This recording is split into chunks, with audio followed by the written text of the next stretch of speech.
position, I've got ace, king, deuce, nine, rainbow.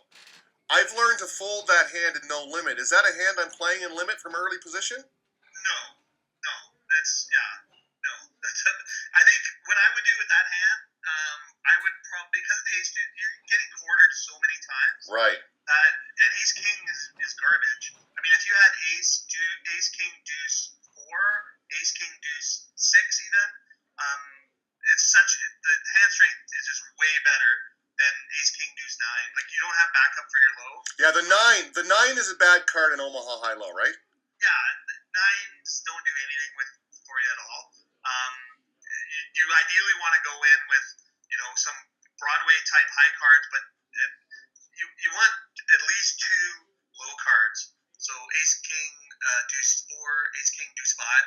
Right. That kind of stuff is way better, and I would just limp with it pre-flop. No reason. You're basically hoping you want to play a flop.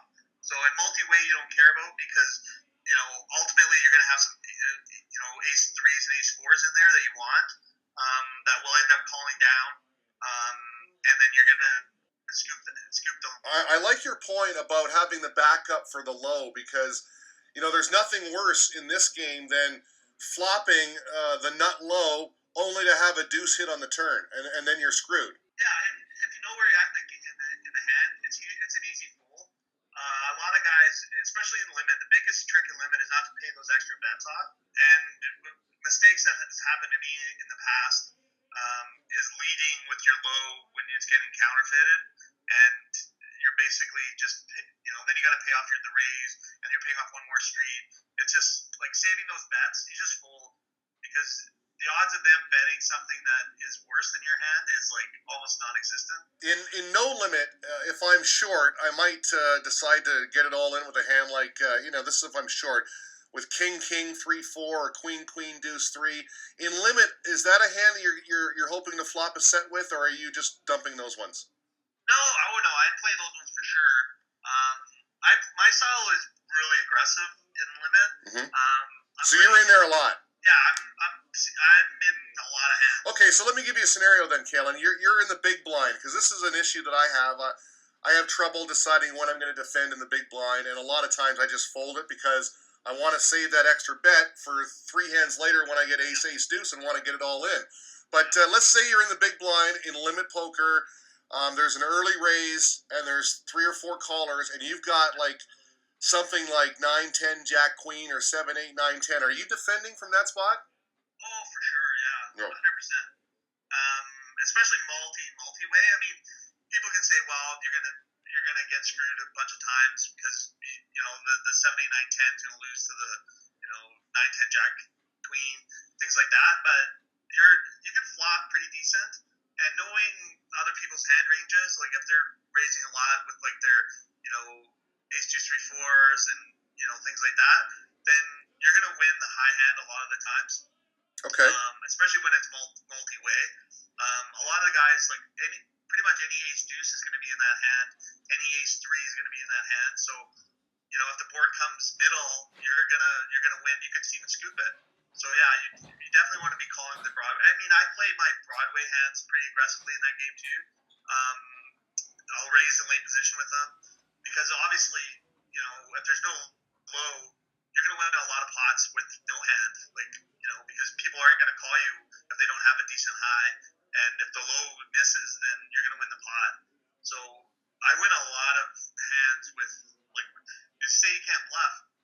I win a lot of hands with no hand, really, but knowing that they can't call because they're on a low, your hand rating's got to be good, but yeah, you can play those hands, but to play them in position, obviously call multi-way out of the blinds with them for sure. Now, what about a hand like aces? You get dealt a premium hand and you're playing limit. Are you raising that early? Are you just limping in and see what happens, trying to get more people in there? What's the deal with those kind of hands? Well, my really good friend Colin Burton, he's probably one of the better Omaha players in Canada. He limps with those all the time, whether it be pot limit, no limit, or limit. I'm a fan of raising pretty much from any position, and then just flop depending on how you play forward. I mean, you've got the best grade. Obviously, if you're getting a bunch of pushback, you want to keep the pot small. I mean, this is one of the. I got three times when I was four-handed, and lost on all of them, which basically took half my chips away, and eventually busted. It's so frustrating. Yeah, it's frustrating, but in the situation, obviously you want to play your hand a certain way, but my mistake that I made then is basically bloating the pot, knowing if the guy's calling the flop and there's no real low draw till the turn, chances are he's got two pair or better, or he's on the high. So you're basically putting money in, hoping that your aces aren't really good anymore. So now you're really just on a low draw. And if you're out of position and leading those pots, you're really going to be spewing chips aggressively. Like check calling is correct, but building up big pots with aces isn't always the best way to do. But pre-flop, you want to get money in as much as you can. You want to charge these people, right? And then if you have a low, chances are you're going to win that hand a lot of the times. So I think raising them is correct. I think it's better. Raising them is better than limping. It depends on your stack size too.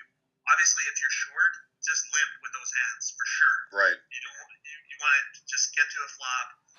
Hopefully, there's enough people in there that if you do hit the flop hard, you're going to go with your hand and you're going to win a decent pot.